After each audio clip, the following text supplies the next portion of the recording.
Senator Ted Cruz about life, liberty, the pursuit of happiness, and the State of the Union. Please take a listen.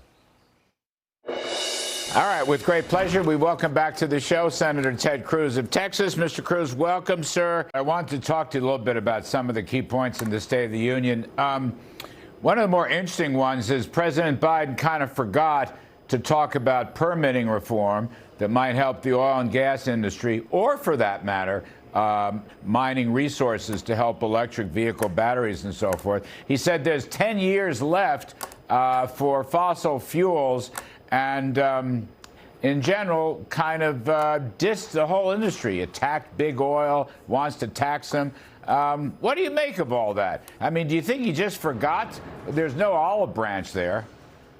Now, look, I think the Biden White House has handed their policy agenda over to the radical left in the Democrat Party, and that's on every issue. On immigration, it's the open borders radicals that set the policy. On law and order, it's the abolish the police and George Soros prosecutor radicals that set the policy.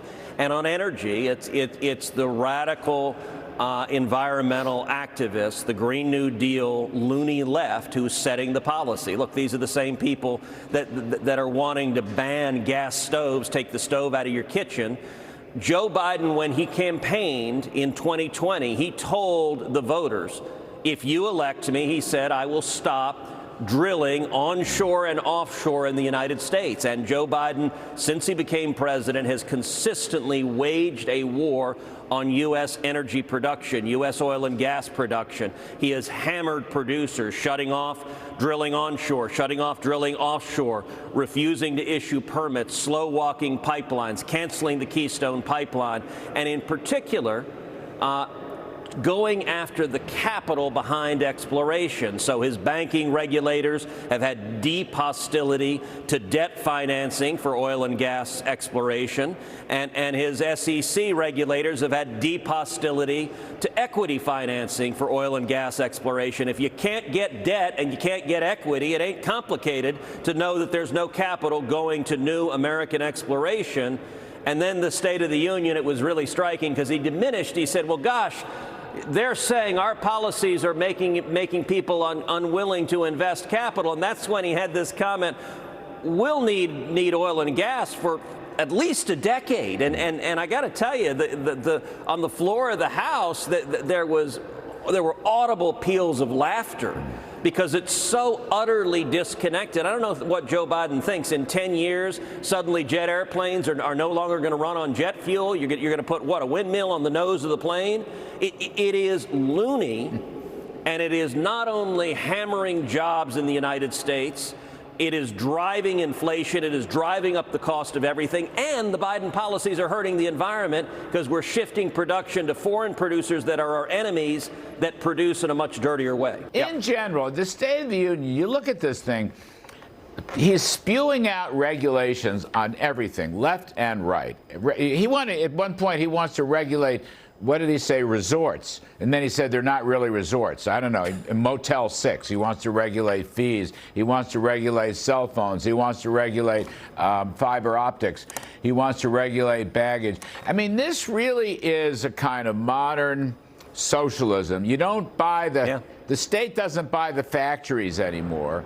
All they do is use central planning and regulations to control the whole economy. And what I heard in the State of the Union, get your take on it, was, I don't know, more of the same. 2 more years. He wants 4 more years after that. This is, Hayek Road to Serfdom socialism. Yeah. Listen, I thought the State of the Union speech, I thought it was angry. I thought it was divisive. I thought it was really out of touch. And it was also profoundly dishonest. He said multiple things in the speech that were just wildly dishonest. He called on Congress, give me the funding so I can finally secure the border. Once again, there were peals of laughter from the floor of the House because, number one, the Biden administration has fought against funding for securing the border from day one. Number two, It's not ultimately a funding problem. It is a policy decision Joe Biden made his first week in office. At the same time he was canceling the Keystone Pipeline, he was also ordering his administration to stop building the wall. He was reinstating catch and release, and he was pulling out of the Remain in Mexico agreement, which is what caused this crisis. Likewise, when he later tried to demagogue and say that Republicans want to sunset Social Security and Medicare. And that was laughingly wrong. Again, people could not help but laughing at the dishonesty of it, because he knows he's lying. He knows he is directly lying when he says that. No Republican wants to end Social Security or Medicare. Every Republican is committed to strengthening Social Security and Medicare as critical programs that our seniors have relied on. And the irony of that deception, look, it's not new that Democrats scaremonger and accuse Republicans of wanting to throw Granny off the cliff. What is new, though, is the policies of the Biden administration for the last 2 years. There is no group in America that has been more hurt by the Biden administration policies than seniors, as they've seen inflation galloping. Seniors on fixed incomes see the cost of rent going up, food, electricity, health care, gasoline, everything going up at the same time that their retirement savings have dropped 20 and 30%. And so seniors have been hammered. So when he pledged he's going to defend seniors, I'll tell you the best way he could defend seniors is to get his administration out of office, because their policies are hurting seniors badly. Last one, Senator. If Senator Ted Cruz could wave a magic wand, what would you put into the spending cut package or spending reform package that's going to accompany the debt ceiling? What would you recommend? It's kind of like a continuing resolution. It's a new CR. What would you recommend? Where would you recommend that McCarthy and company go? Well, as you know, there are going to be two battles, both of which are likely to play out this summer. One is the battle over the debt ceiling. The other is the battle over either a continuing resolution or appropriations bills. And I think the answer to those two are different. On the appropriations, what the House has said it's going to do is take up separate appropriations bills and pass separate appropriations bills. I think that's exactly right. Now, I fully expect Chuck Schumer and the Democrats not to want to do separate appropriation bills, particularly any that reflect real fiscal discipline, that stop the out-of-control spending that is causing inflation that's hurting so many Americans. So we're going to see a showdown, and I think the House has the greater leverage, but you're going to see Joe Biden and the Democrats trying to get everything crammed into a giant omnibus that continues the irresponsible spending.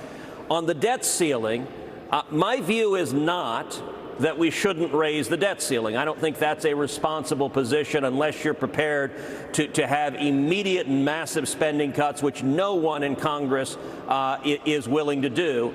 My position has always been that we should use the debt ceiling and raising it as leverage to enact real and meaningful structural reforms to fix the problem, or at least to make real progress on the out-of-control spending. And if you look historically, the debt ceiling has been the most effective lever for meaningful reforms. You look back to 2010, the Budget Control Act was passed by Congress on the debt ceiling, saying we're not going to raise it unless you pass the Budget Control Act, which resulted in trillions in savings as a result. You look before that to Graham-Rudman. Graham-Rudman was the most significant structural fiscal restraint legislation of our lifetimes.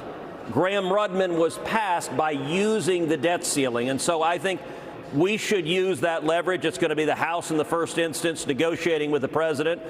And I'll say Biden started with the proposition he was not going to negotiate at all. His position was hell no. He wasn't even going to talk. I'm glad to see Biden has already been forced to back away from that objectively unreasonable position. He's sitting down now with House leadership and beginning negotiations, and I'm hopeful we will make real progress stopping this irresponsible spending. Although he didn't mention any of that in the State of the Union Not a word. Speech. So I think some people were probably pretty disappointed. Just last one. Why do you think it is that sort of like a Biden derangement syndrome, He always, the rich don't pay their fair share.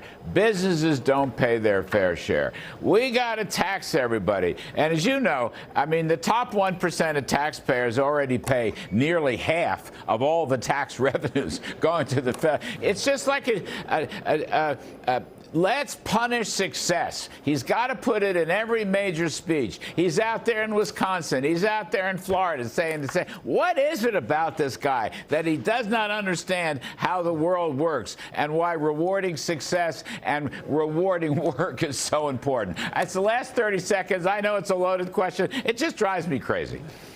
Well, look, sadly, it's the pattern of socialists and Marxists across the world, which is Biden relies on rhetoric to say we're just going to tax the millionaires and billionaires. That's where all the magic money is going to come from.